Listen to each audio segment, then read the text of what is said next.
लेकिन मध्य प्रदेश में छात्र राजनीति नहीं है। देखिए, लगातार वही मैं बता रहा हूँ आपको कि पूर्व मुख्यमंत्री हो, तत्कालिक हमारे जो मुख्यमंत्री हो, ये सभी छात्र राजनीति से आए हुए हैं। इनका भविष्य, इनके बच्चों का भविष्य भी आगे अगर कोई छात्र नेता पैदा होगा तो उससे इनके बच्चों का भविष्य भी खतरे में होगा।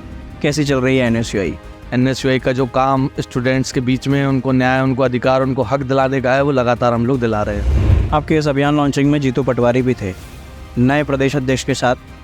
आप नए प्रदेश अध्यक्ष, कैसा तालमेल बैठ रहा है? वो स्वयं भी छात्र राजनीति से निकल के आए हैं। एनएसयूआई में जो है वो पदाधिकारी रहे, यूथ कांग्रेस में पदाधिकारी रहे, तो निश्चित तौर पर वो युवाओं की बात समझते हैं, उनके दिल की, उनके मन की भावनाओं को जानते हैं। उन्होंने कहा था कि अब अध्यक्ष बन गया हूँ तो अब मैं विधानसभा चुनाव के लिए भी सोचता हूँ, आगे 28 के लिए। आशुतोष चौक से भी सोचते हैं तो किस सीट के लिए सोचते हैं? निश्चित तौर पर आने वाले समय में, अगर अभी चूंकि परिसीमन होना है, सीट तय नहीं करी है, आने वाले समय में सीट तय करेंगे। और निश्चित तौर पर आने वाले समय में एक बड़ी चुनौती एनएसयूआई के सामने है, उस चुनौती को हम लोग बखूबी निभाएंगे और कांग्रेस पार्टी का हाथ और मजबूत करने का काम करेंगे। हर व्यक्ति को छात्र राजनीति में पक्षधर रहना चाहिए, क्योंकि छात्र राजनीति से इस देश को कई बड़े नेता मिले हैं पहले, इस समय भी मिल रहे हैं, और आगे जिस तरीके से भारतीय राजनीति का पूरा परिदृश्य है उस हिसाब से मिलते रहेंगे। हालांकि मध्य प्रदेश में छात्र संघ चुनाव और छात्र राजनीति दोनों पर ही एक प्रकार से शिकंजा सरकार का लगातार कसता रहा है, और छात्र संघ चुनाव थोड़े दबते हुए नजर आते हैं मध्य प्रदेश में। अन्य राज्यों की बात करें तो छात्र संघ चुनाव जोरों पर है। पहले मैं जहां राजस्थान में लोगों से बातचीत करता था तो वहां पर तमाम जो नेता नए आते हैं वो छात्र संघ और छात्र राजनीति से ही उनकी एंट्री होती है। ऐसे में मध्य प्रदेश में दो ही बड़े संगठन एनएसयूआई और एबीवीपी हैं। उसमें एनएसयूआई के प्रदेश अध्यक्ष आशुतोष चौकसे मेरे साथ है। सभी विषयों पर बात करने के लिए, एनएसयूआई का भविष्य मध्य प्रदेश में कैसा है, वो खुद चुनाव लड़ने को लेकर क्या सोचते हैं, जीतू पटवारी के संरक्षण में कैसे काम हो रहा है, सभी चीज़ों पर चर्चा के लिए मेरे साथ आशुतोष चौकसे हैं। आशुतोष, आपका बहुत बहुत स्वागत है। धन्यवाद। कैसी चल रही है एनएसयूआई? बहुत जोर शोर से चल रही है। छात्रों के बीच में लगातार एनएसयूआई का जो काम स्टूडेंट्स के बीच में उनको न्याय, उनको अधिकार, उनको हक दिलाने का है, वो लगातार हम लोग दिला रहे हैं। अभी एक कैंपस अभियान भी आपने लॉन्च किया, क्या था वो सब कुछ? एनएसयूआई का बेसिकली काम है छात्रों के बीच में लगातार जो है काम करते रहना, उनकी समस्याओं को, बेसिक जो उनके मुद्दे हैं, चाहे छात्रवृत्ति का हो, चाहे जो है एडमिशन से रिलेटेड हो, चाहे किसी और समस्या से लेकर हो, उनको लगातार उठाते रहने का जो है एनएसयूआई का काम है। और इसी को लेकर लगातार जब एनएसयूआई के कार्यकर्ता छात्रों के बीच में जाते हैं, कैंपसेस में जाते हैं, विश्वविद्यालय में जाते हैं, स्कूल में जाते हैं, तो जो समस्याएं निकल के आती हैं, उन समस्याओं का एक निचोड़ हम लोगों ने निकाला, और उसमें 4 जो प्रमुख बातें हैं वो निकल के छात्रों के बीच जाकर निकल के आई। जिसमें प्रमुख जो सबसे नंबर 1 पे बात है वो पेपर लीक जैसी बात है। लगातार आप देखेंगे कि किस प्रकार से पेपर लीक की घटनाएं पूरे मध्य प्रदेश और पूरे देश में हो रही हैं। देश में तो अभी शुरू हुई हैं, मैं मानता हूँ कि इसकी लेबोरेटरी जो है वो मध्य प्रदेश ही है। उसमें आप चाहे देखेंगे कि व्यापम घोटाला देख लीजिए, पटवारी घोटाला देख लीजिए, वन आरक्षक भर्ती घोटाला देख लीजिए, डीमेट, पीएमटी, कई घोटाले, शिक्षा भर्ती घोटाला, मतलब एक लंबी फहरिस्त जो है घोटालों की वो है। तो पेपर लीक का एक इशू है, बड़ा इशू, जिस पर एनएसयूआई के पास ये मुद्दा निकल के आया। उसके बाद आप देखेंगे कि छात्रवृत्ति, कई करोड़ों छात्र मध्य प्रदेश में एससी, एसटी, ओबीसी के जो है वो छात्रवृत्ति के माध्यम से अपनी पढ़ाई का संचालन करते हैं, क्योंकि वो एक कमज़ोर परिवार से आते हैं। लेकिन मध्य प्रदेश की सरकार लगातार उनकी छात्रवृत्ति, उनका जो आवास भत्ता है वो देने में कहीं ना कहीं देरी कर रही है।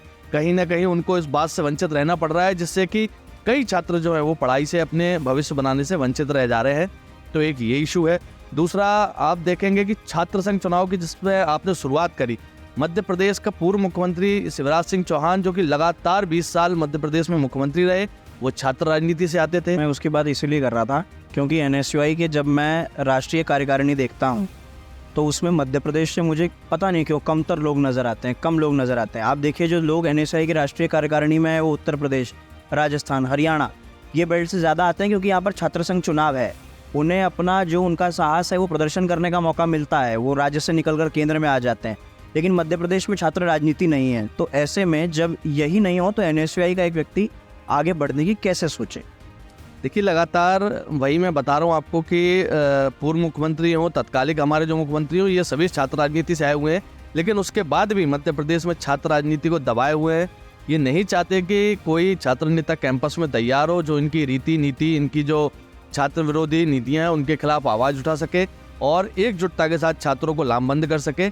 इसी वजह से कहीं ना कहीं छात्र राजनीति को दबाने की वजह से इनका भविष्य, इनके बच्चों का भविष्य भी आगे अगर कोई छात्र नेता पैदा होगा तो उससे इनके बच्चों का भविष्य भी खतरे में होगा। इस वजह से ये छात्र संघ चुनाव नहीं कराते हैं, तो वो कराने की मांग को लेकर। और आप देखेंगे कि गवर्नमेंट कॉलेजेस में जैसे पहले बच्चे आया करते थे ज़्यादा पढ़ने के लिए, उनकी संख्या लगातार कमतर होते जा रही है। उसका सबसे बड़ा कारण अगर कहीं कोई है तो वो ये है कि जो पारंपरिक कोर्सेज हैं उनको लगातार उनकी सीटों को जो है सरकारी कॉलेजों में, विश्वविद्यालयों में कम किया जा रहा है।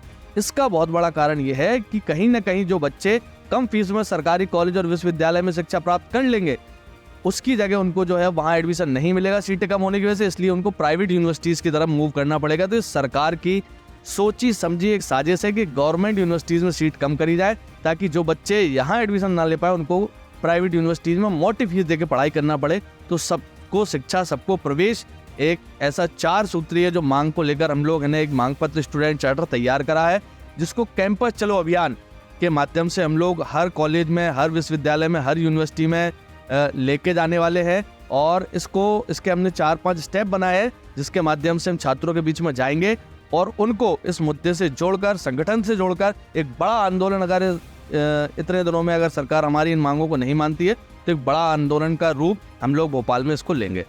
आपके इस अभियान लॉन्चिंग में जीतू पटवारी भी थे, नए प्रदेश अध्यक्ष के साथ। आप नए प्रदेश अध्यक्ष, कैसा तालमेल बैठ रहा है? किस तरीके से एनएसयूआई और कांग्रेस के साथ दोनों चीज़ें आगे बढ़ रही है? प्रदर्शन में भी साथ देखे गए थे 1-2 जगह। देखिए, हमारे जो कांग्रेस पार्टी के प्रदेश अध्यक्ष हैं माननीय जीतू पटवारी जी, वो स्वयं भी छात्र राजनीति से निकल के आए हैं। एनएसयूआई में जो है वो पदाधिकारी रहे, यूथ कांग्रेस में पदाधिकारी रहे, तो निश्चित तौर पर वो युवाओं की बात समझते हैं, उनके दिल की, उनके मन की भावनाओं को जानते हैं और कहीं ना कहीं उनका एक अच्छा खासा अनुभव युवाओं के साथ राजनीति करने का रहा है। तो निश्चित तौर पर हमारी उनकी ट्यूनिंग बहुत शानदार है। वो हम लोग अपने प्रपोजल्स उनके पास लेके जाते हैं, कई जगह वो हमें गाइड करते हैं और जहां हमको उनकी ज़रूरत पड़ती है वहां, चाहे लाठी खाने की बात हो, चाहे डंडे खाने की बात हो, चाहे किसी भी प्रकार की बात हो, हर समस्या में हमारे साथ कंधे से कंधा मिलाकर खड़े रह रहे हैं। और जो है आप देखेंगे कई जगह कि एनएसयूआई के साथ हो, यूथ कांग्रेस के साथ हो, महिला कांग्रेस के साथ हो, जीतू पटवारी सबसे अगली पंक्ति में आपको खड़े दिखते हैं।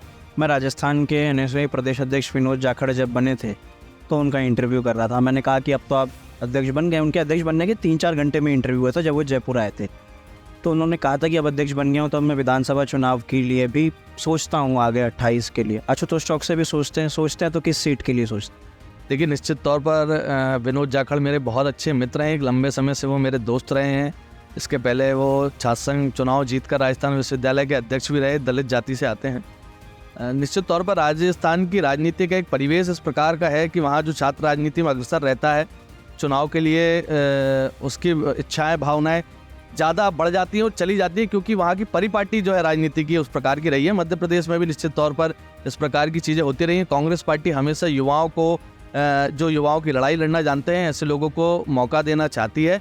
और निश्चित तौर पर आने वाले समय में, अगर अभी चूँकि परिसीमन होना है, सीट तय नहीं करी है, आने वाले समय में सीट तय करेंगे और पार्टी जहां से कहेगी वहां से चुनाव लड़ेंगे और पूरी ताकत से अभी छात्रों की आवाज़ उठा रहे हैं, फिर आम जनता की आवाज़ उठाने का काम करेंगे, उनको न्याय और अधिकार दिलाने का काम करेंगे। आखिरी सवाल, और एनएसयूआई की क्या प्लान है प्रदर्शन को लेकर? कुछ प्रोग्राम्स आप लॉन्च करने वाले हैं? किस तरीके से रीच आउट करेंगे लोगों को? प्रदर्शन, रीच आउट और प्रोग्राम्स, ये तीनों अभी तक क्या तय कर रहे हैं आगे की? देखिए, निश्चित तौर पर आप देखेंगे कि जो विपक्ष की राजनीति है, विपक्ष की राजनीति में एक चीज़ सबसे ज़्यादा आगे बढ़ के आती है कि धरना, प्रदर्शन, आंदोलन। एक मैं मानता हूँ कि कंस्ट्रक्टिव राजनीति की जो है कहीं ना कहीं उसमें कमी रहती है। ये तो हमारा प्रमुख हथियार होता ही है, लोगों को बीच में अपनी बात पहुँचाने का, सरकार के बीच में अपनी बात पहुँचाने का। लेकिन इसके इतर नए छात्रों को, नए युवाओं को किस प्रकार से एनएसयूआई से, छात्र संगठन से, हमारे कांग्रेस पार्टी की विचारधारा से, गांधीवादी विचारधारा से हम जोड़ सके, इसके लिए विभिन्न प्रकार के हम लोग जो है कंस्ट्रक्टिव राजनीति के प्रोग्राम हम लोग प्लान कर रहे हैं। उसमें चाहे आप देखेंगे कि कॉम्पिटिशन्स कराना हो, टूर्नामेंट्स कराना हो, डिबेट्स करानी हो, चाहे कल्चरल प्रोग्राम कराना हो, फ्रेशर पार्टीज़ करानी हो, और विभिन्न जो माध्यम हो सकते हैं जिनके माध्यम से हम नए युवा जो कि फर्स्ट टाइम वोटर्स होते हैं, कॉलेज में आते हैं, उनको किस प्रकार से एनएसयूआई की रीति नीति के साथ, एनएसयूआई की विचारधारा के साथ, कांग्रेस पार्टी की विचारधारा के साथ जोड़ सके, इसके लिए विभिन्न प्रकार के हम लोग प्रोग्राम्स तैयार कर रहे हैं। छात्र राजनीति कहीं ना कहीं आंदोलन से जानी जाती है, तो आंदोलन करना लगातार हमारा काम है, लेकिन उन आंदोलनों में किस प्रकार से हम जो इशू पे आंदोलन करते हैं, उस इशू से जुड़े हुए जो लोग हैं उनको किस प्रकार से हम लोग जो है उस इशू में शामिल कर सके, ये हमारी प्रमुखता रहेगी। और निश्चित तौर पर आने वाले समय में एक बड़ी चुनौती एनएसयूआई के सामने है, उस चुनौती को हम लोग बखूबी निभाएंगे और कांग्रेस पार्टी का हाथ और मजबूत करने का काम करेंगे। शुक्रिया। ये थे मध्य प्रदेश एनएसयूआई अध्यक्ष आशुतोष चौक से। लगातार इस प्रकार के बेबाक इंटरव्यू में आपको दिखाता रहूंगा, तब तक के लिए आप देखते रहिए मध्य प्रदेश फर्स्ट। इस तरह की और भी वीडियो को देखने के लिए हमारे YouTube चैनल को सब्सक्राइब करें और बेल आइकन को दबाना ना भूलें। यदि आप हमारा वीडियो Facebook पर देख रहे हैं तो पेज को लाइक और फॉलो जरूर करें। हमारे सोशल मीडिया पेजेस से भी जुड़ें।